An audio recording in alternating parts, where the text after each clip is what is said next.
सोचिए, एक ऐसी राजनीतिक तस्वीर जहां युवा नेता या तो इंस्टाग्राम रील्स बनाने में व्यस्त हैं या फिर संसद की सीढ़ियों पर सेल्फी ले रहे हैं। हाँ, ये तो आजकल बहुत आम हो गया है। 22-25 साल के युवा जिनकी मतलब कॉलेज की डिग्री भी अभी सूखी नहीं है और उन्हें सीधे विधायक या सांसद का टिकट मिल रहा है। और ये कोई एक दो मामले नहीं है, ये अब एक ट्रेंड बन चुका है।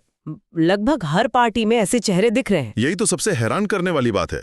सवाल ये उठता है कि क्या ये भारत की राजनीति का नया चेहरा है या कोई नया खेल? बिल्कुल। क्या हम इसे यूथ पावर कहें या एक सोची समझी पॉलिटिकल इन्वेस्टमेंट? आज इसी पहेली को सुलझाने की कोशिश करते हैं और समझते हैं कि अचानक पार्टियों को इतने युवा चेहरों की जरूरत क्यों पड़ गई। इसकी वजह एक नहीं बल्कि कई सारी हैं और सब एक दूसरे से जुड़ी हुई हैं। अच्छा। हाँ, पहली और सबसे साफ नजर आने वाली वजह है पॉलिटिकल ब्रांडिंग का नया तरीका।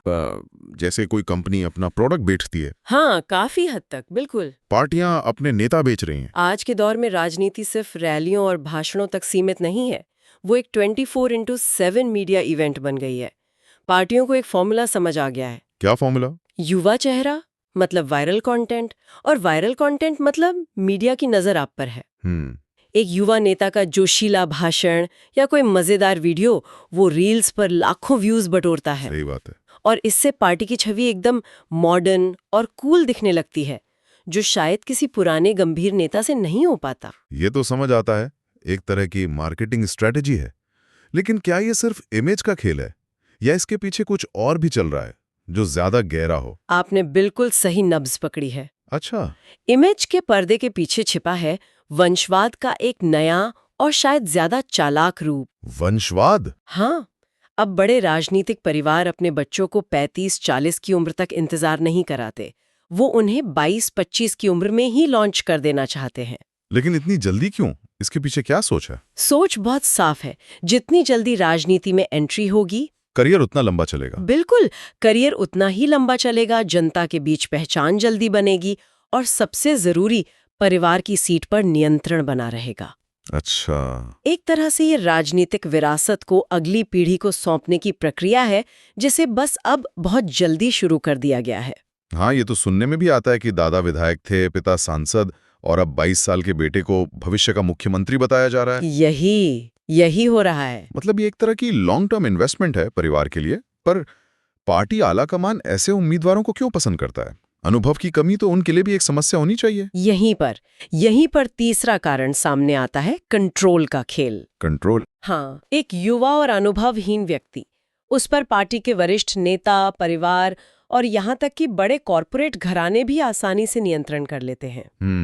एक बहुत तीखी लेकिन सच्ची बात जो इस पूरे मामले पर पढ़ने को मिली, वो ये थी कि जिसे राजनीति का ABCD भी नहीं पता होता, उसकी कुर्सी को पीछे से कोई भी चला सकता है।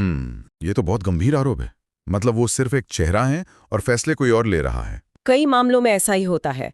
और ये बात सीधे चौथे कारण से जुड़ती है। वो क्या है? वो है शुद्ध चुनावी गणित, युवा वोट बैंक। अच्छा, वोट बैंक। भारत में 18 से 35 साल की उम्र का वोटर वो सबसे बड़ा समूह है। हाँ, ये तो है। तो पार्टियों को लगता है कि एक युवा उम्मीदवार उतारने से उस उम्र के वोटर भावनात्मक रूप से जुड़ेंगे।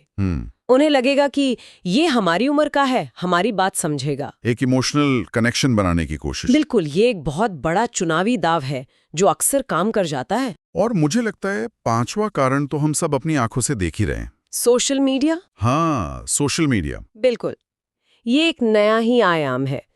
पहले नेता जमीन पर काम करके अपनी पहचान बनाते थे। अब कुछ नेता सोशल मीडिया पर फॉलोअर्स बढ़ाकर अपनी पहचान बना रहे हैं। राजनीति का एक नया सूत्र ही बन गया है। क्या? जिसके पास सोशल रीच है, उसे पॉलिटिकल सीट दो। अरे वाह। कुछ नेताओं को टिकट सिर्फ इसलिए मिला क्योंकि वो किसी वजह से इंटरनेट पर ट्रेंड कर रहे थे। जमीनी पकड़ हो या न हो, डिजिटल पकड़ जरूर है। तो अगर मैं इसे समेटूं, ब्रांडिंग, वंशवाद, कंट्रोल, वोट बैंक और सोशल मीडिया, सुनने में तो ये सब पार्टियों के लिए एक परफेक्ट विनिंग कॉम्बो लगता है। हाँ, उनके नजरिए से तो है। लेकिन देश के लिहाज से सोचे तो क्या इसमें कुछ गड़बड़ नहीं है? गड़बड़ी नहीं, बहुत बड़ी चिंताएं हैं। और देखिए, एक बात साफ कर दें। बताइए। कम उम्र में नेता बनना अपने आप में कोई बुरी बात नहीं है। अगर कोई युवा वाकई पढ़ा लिखा है, मेहनती है, जनता के बीच रहता है, तो उसका राजनीति में आना स्वागत योग्य है।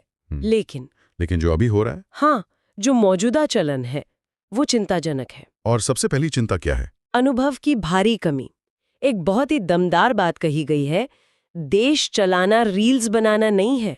एक नेता का काम सिर्फ भाषण देना नहीं होता, उसे विधेयक पढ़ने होते हैं, संविधान को समझना होता है, कानून बनाने की प्रक्रिया में हिस्सा लेना होता है और करोड़ों लोगों के जटिल मुद्दों की नब्ज पकड़नी होती है। सही बात है। इसके लिए जो ज्ञान और वो जो व्यवहारिक समझ चाहिए वो रातों रात नहीं आती। क्या 20-25 साल की उम्र में कोई इतना लोक प्रशासन समझ सकता है? ये एक गंभीर सवाल है। लेकिन एक मिनट, क्या अनुभव को हम जरूरत से ज्यादा महत्व नहीं दे रहे? कई बार पुराने अनुभवी नेता ही तो बदलाव से डरते हैं और सिस्टम को जड़ बनाए रखते हैं। क्या एक युवा, भले ही अनुभवहीन हो, वो नई ऊर्जा और सोच नहीं ला सकता जो ज्यादा जरूरी हो? आपका सवाल बहुत जायज है। नई ऊर्जा जरूरी है, लेकिन बिना दिशा की ऊर्जा वो विध्वंसक भी हो सकती है। अच्छा। अनुभव का मतलब सिर्फ उम्र नहीं होता। अनुभव का मतलब है सिस्टम को समझना, लोगों की नब्ज पहचानना और सही समय पर सही फैसला लेने की क्षमता। सही है। और जब ये अनुभव नहीं होता, तब दूसरी चिंता पैदा होती है कठपुतली राजनीति की। कठपुतली राजनीति, इसे थोड़ा समझाइए। मतलब ये युवा नेता अक्सर सिर्फ एक चेहरा बनकर रह जाते हैं। बस एक चेहरा? हाँ, नीतियां बनाने से लेकर बड़े फैसले लेने तक असली खेल पर्दे के पीछे से उनका परिवार या पार्टी के वरिष्ठ नेता चला रहे होते हैं। रिमोट कंट्रोल वाली राजनीति? बिल्कुल, इसे रिमोट कंट्रोल वाली राजनीति भी कहा जाता है। वो आपको टीवी पर फैसलों का ऐलान करते हुए दिखेंगे, लेकिन उन फैसलों को लेते हुए नहीं। और मुझे लगता है जब कोई और आपके लिए फैसले ले रहा हो तो आपकी अपनी जवाबदेही भी कम हो जाती है। यही तीसरी और सबसे खतरनाक चिंता को जन्म देता है। वो क्या है? राजनीति अब कई युवाओं के लिए देश सेवा की जिम्मेदारी नहीं, बल्कि शोहरत, ताकत और ग्लैमर वाला एक करियर ऑप्शन बन गई है। Career option? हाँ, कम उम्र में सत्ता और प्रसिद्धि मिल जाना उन्हें जमीनी हकीकत से बहुत दूर कर सकता है। फिर वो जनता की समस्याओं से ज्यादा अपनी सोशल मीडिया प्रोफाइल को लेकर चिंतित रहते हैं। इसका एक और पहलू है जो बहुत दुखद है। जब ऐसे किसी युवा को सीधे टिकट मिलता है तो उन लोगों का क्या होता है जो सालों से जमीन पर काम कर रहे होते हैं? और ये चौथी बड़ी चिंता है, वो असली जमीनी कार्यकर्ता वो पीछे रह जाता है। सोचिए, जो कार्यकर्ता 20-25 साल धूप में पसीना बहाता है, जनता की सेवा करता है, पार्टी के लिए दिन रात एक कर देता है, उसे मौका नहीं मिलता। और जिसके पास बड़ा पारिवारिक नाम, पैसा या सोशल मीडिया पर लाखों फॉलोअर्स हैं, वो सीधे विधायक का सांसद बन जाता है। ये तो मेहनत और योग्यता के मूल्य को ही कम कर देता है। बिल्कुल। और एक बहुत गलत मिसाल कायम करता है। ये तो वाकई एक डराने वाली तस्वीर है। अनुभवहीन, रिमोट कंट्रोल वाले नेता जो राजनीति को करियर समझ रहे हैं और योग्य कार्यकर्ताओं का हक मार रहे हैं। हाँ। लेकिन क्या हम कुछ ज्यादा ही निराशावादी हो रहे हैं? क्या इसका कोई भी पॉजिटिव साइड नहीं हो सकता? नहीं, बिल्कुल हो सकता है।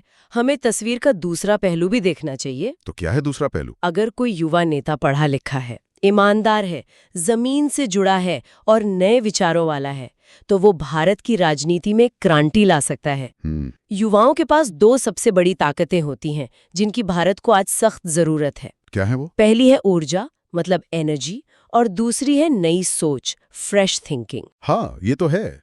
पुराने सिस्टम में जो जंग लग जाता है उसे तोड़ने के लिए नई सोच की जरूरत होती ही है। बिल्कुल। और हमने कुछ युवा नेताओं को टेक्नोलॉजी, डिजिटल गवर्नेंस और रोजगार की नई योजनाओं पर शानदार काम करते हुए देखा भी है। अच्छा? वो नई तकनीक को शासन में लाने में ज्यादा सहज होते हैं और पुरानी घिसी पिटी राजनीति से हटकर कुछ नया करने का जज्बा रखते हैं। मतलब वो 21वीं सदी के समाधानों में ज्यादा दिलचस्पी रखते हैं। बिल्कुल सही। तो फिर असली दुविधा क्या है? समस्या युवा होने में नहीं है, नहीं, बल्कि उनके चुने जाने के तरीके में है।